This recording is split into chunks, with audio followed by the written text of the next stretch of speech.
So, ayan guys, good morning. Magpapakulo tayo ng white punggos. Ayan, ibinabad na natin to siya ng mga isang oras na. Ayan, niya.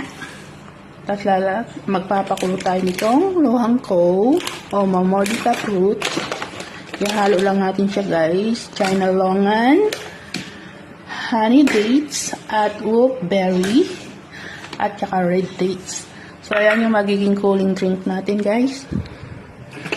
So, yan guys, yung white punggos, ito yon yung binabad natin para sa ating cooling drinks for today's video. So, yan guys, yung ating mamordita fruit o luhangko at saka yung white punggos, na ilagay na natin siya. Pakuluan lang natin guys. Saka na lang natin siya isusunod itong red dates, honey dates, trilongan at wolfberry.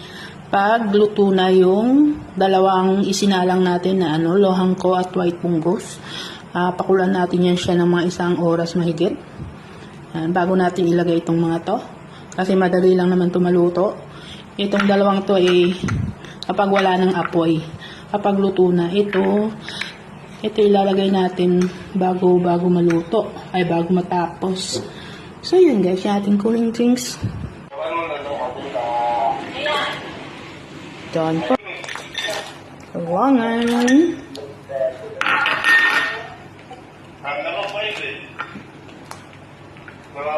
Wolfberry. Iyan mo sa kanya.